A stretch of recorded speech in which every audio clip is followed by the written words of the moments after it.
I'm going to work through this study guide, make sure we're all on the same page here for tomorrow's quiz. As always, the quiz will be extremely similar to the study guide. So if you feel pretty good about all these processes, then you are going to do great tomorrow. All right, so the first one says, graph each linear equation. Identify the coordinates of two ordered pairs on your graph, as well as the slope and y-intercept. So the first thing I have to do is put these into slope-intercept form in order to graph them. So lucky for you, slope-intercept form is going to be right up here for the quiz, right? So this is in standard form, so I have to rearrange. So I'm going to subtract 3x from both sides. Now I have negative 4y equals negative 3x minus 12. And I'm going to divide by negative 4, everything by negative 4 to get y by itself. So now I have y equals 3/4 x plus 3. So now it's in slope-intercept form, ready to be graphed. So I know my slope is 3/4, my y-intercept is 0,3. So I'm going to plot my y-intercept at 0,3. Here, we'll go ahead and write that. Slope equals 3/4. Y-intercept is the ordered pair 0,3. So I plot my y-intercept, and then I'm going to go up 3 over 4, up 3 over 4, and then I'm going to go down 3 and back 4, just for good measure. I like to have 4 points if I can, and then I connect the points to show the line. There we go. So I've graphed it. Now I need to identify the two ordered pairs, any two ordered pairs. Your two ordered pairs might not be identical to mine, but they just need to be something that's on this line. So I'm going to use the y-intercept, and then I'm going to go 1, 2, 3, 4, 1, 2, 3, 4, 5, 6. So then I'm also going to use 4, 6. You could have used negative 4, 0. You could have used this point up here. Maybe you have one down here. There's lots of options for the points. So like we said above, a slope is 3/4, the y-intercept is 0,3. All right, so that's the first problem. Problem number 2, again, we want to graph this. So I'm going to put this into slope-intercept form. So I'm going to have y minus 1 equals negative 3 over 2x. Negative 3 over 2 times 4 over 1 gives me negative 12 over 2, which equals 6. Excuse me, negative 6. So then I have minus 6. Then I'm going to add 1 to both sides to get rid of that. So I have y equals negative 3 over 2x minus 5. So again, my slope is negative 3 over 2. My y-intercept is 0, negative 5. So I'm going to plot my y-intercept, and then I'm going to go down 3 over 2. I can't go down 3 and over 2 again, so I'm actually going to go up 3 and back 2. Up 3 and back 2. And then I will connect these to show that I graphed the line.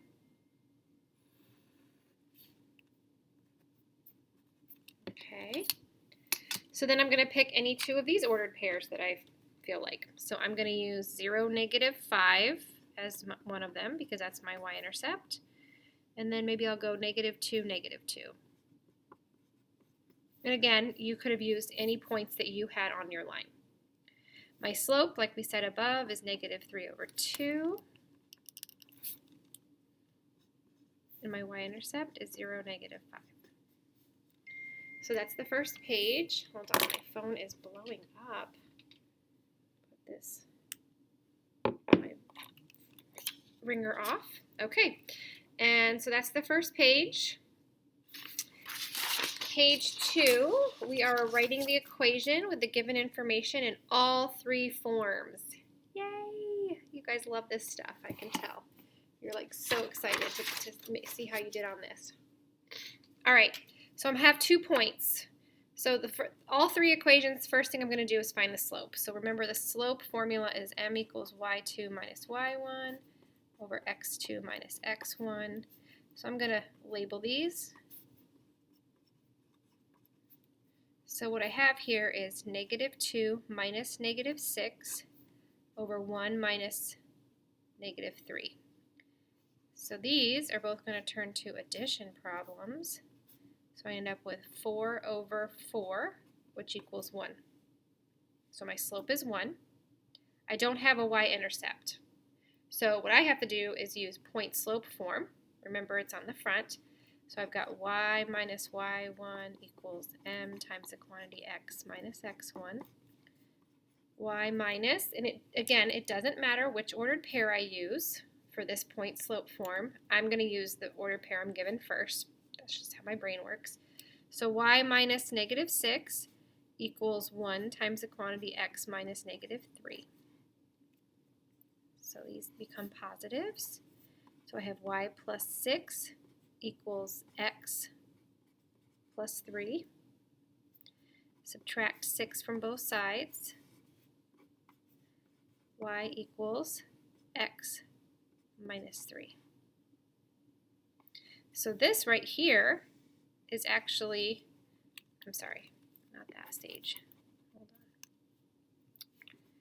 on. Not that one. I got a little ahead of myself. Y plus 6 equals x plus 3. This right here is actually my point slope form. So I would have said y plus 6 equals 1 times the quantity x plus 3. That would have been my point slope. Now I have my slope intercept.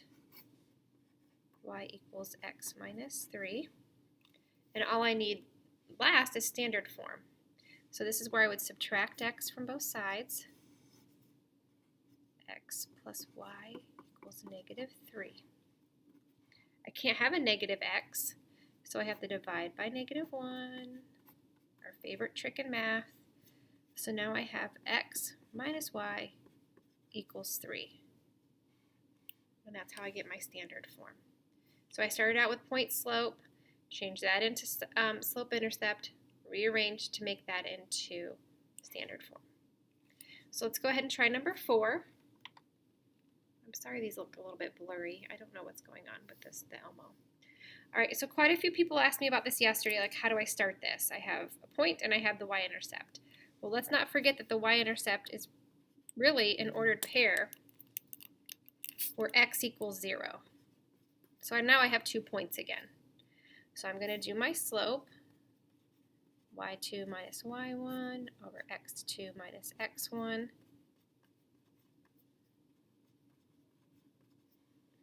So I've got negative 2 minus negative 1 over 0 minus 4. So this becomes adding. So what I have here is negative 1 over negative 4, which would then simplify to a positive 1/4, right? Because a negative divided by a negative is a positive. So now I have my slope. So now I can do point slope form. So I need y minus y1 equals m times the quantity x minus x1. Y minus negative 1 equals 1/4 times the quantity x minus 4. This would turn to positive, so my point slope form is going to be y plus 1 equals 1/4 times the quantity x minus 4. I don't need to do anything with this to get my slope intercept form because I have my slope and I have my y-intercept. So my slope intercept form is going to be y equals 1/4 x minus 2. I mean, you can, and if you did, this is what you would get. You would distribute and get that, but some of us like our little shortcuts when we can get them, so there's our negative 2 right there.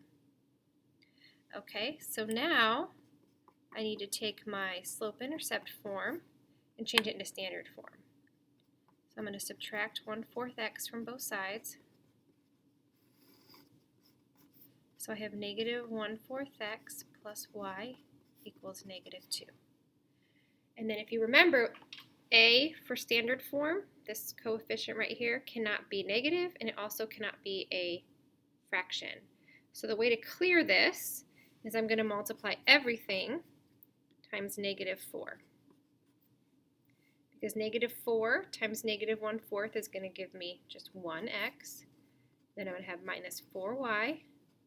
And this will give me a positive 8, negative 4 times, right? I can draw the little distribute things if that helps a little bit.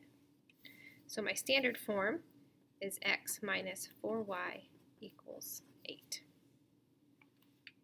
All right, so there is the second page. Now we'll scoot on to the third page. We've got a punctured water bottle. It's leaking at a constant rate.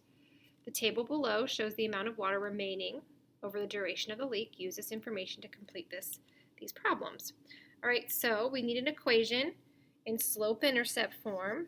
So I need a slope, and I need a y-intercept. So my slope looks like it is draining 100 milliliters every 5 seconds. So my slope is going to be negative 100 over 5, which is negative 20. And here, let me give a little space here for this y-intercept here. My y-intercept, remember, is where x equals 0, because these are my x values, these are my y values. So it's going to be 0, 600. So my equation is going to be y equals negative 20x plus 600. I'm going to interpret this. So this tells me that because my slope is negative 20, I could say the water leaks 20 milliliters every second. And I know some of you may have said 100 milliliters every 5 seconds, and that's okay. And then my y-intercept was the amount of water before it started leaking. This is kind of like that practice one we did with the pond and the drought, right? The amount of water in the pond before the drought, before it started evaporating. All right, so now we're going to actually graph this. Okay, so my y-intercept is 600. Oh, I need to fill in my graph. So let's go ahead and fill this in. Remember, I don't like to fill in every number. It gets too cluttered down here. So the 10 and the 20 and the 30 and the 40 are still there. I just don't like to have them all crunched in. And then we've got the amount of water.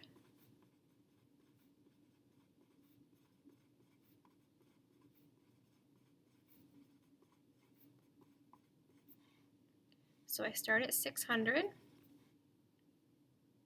And it goes down 100 every 5 seconds.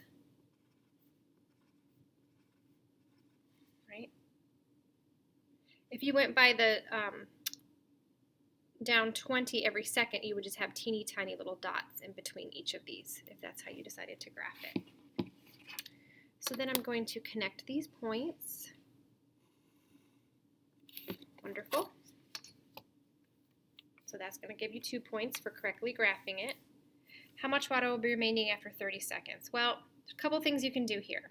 The first thing is if you look at the graph at 30 seconds, how much water is left? 0. The water bottle's empty.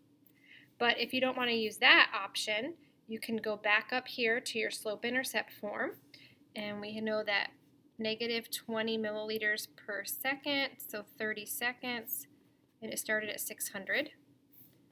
This would give me negative 600 plus 600, so the amount of water would be 0. The bottle is empty. Okay. So again, a couple different ways. You won't always be able to see everything on the graph, so if you can't see what's on the graph, like the ones we did in the practice pages, then yes, you would need to come up with a strategy. It doesn't have to be this one, right? You can extend the table from up above. You can guess and check. You know, you have options. All right, and then the last page is our parallel and perpendicular. Okay, so we're going to write equations described in slope-intercept form. for lines that are parallel or perpendicular to this point, right? So you'll notice that these are similar. These are the exact same equations, the exact same point. We just want to create the two different lines. So if the slope is parallel, if the line is going to be parallel, that means my slope is going to be 4. So I have a slope and I have a point. So I'm going to use point slope form. So y minus y1 equals m times the quantity x minus x1. Y minus 2 equals 4 times the quantity x minus 4. I distribute. Y minus 2 equals 4x minus 16. Add the 2 to both sides. Y equals 4x minus 14. So this line would be parallel to this line, meaning they would never intersect. Okay, so similarly, we have this exact same equation, we have this exact same point, but we want perpendicular. So remember, we need the opposite reciprocal.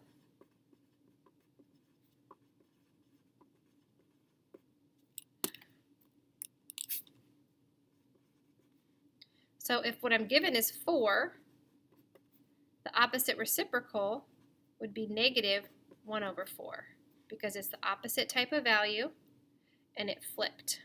So here's my new slope.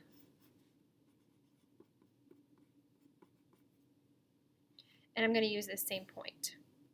So we have y minus y1 equals m times the quantity x minus x1. Y minus 2 equals negative 1/4 times the quantity x minus 4. I'm going to distribute this negative 1/4. Y minus 2 equals negative 1/4 x plus 1, because negative 1/4 times negative 4 is going to give me a positive 1. And then my last step is to add this 2 here. Y equals negative 1/4 x plus 3. You can't really see that negative there, can you? So there you have it. That is the quiz study guide. Hopefully you guys are comparing your answers and building some confidence, knowing that you're going to be super successful tomorrow. If you have any questions while you were going over this, email me. I have meetings all morning, but I will be available this afternoon to answer any questions. All right, thanks guys. Have a wonderful day.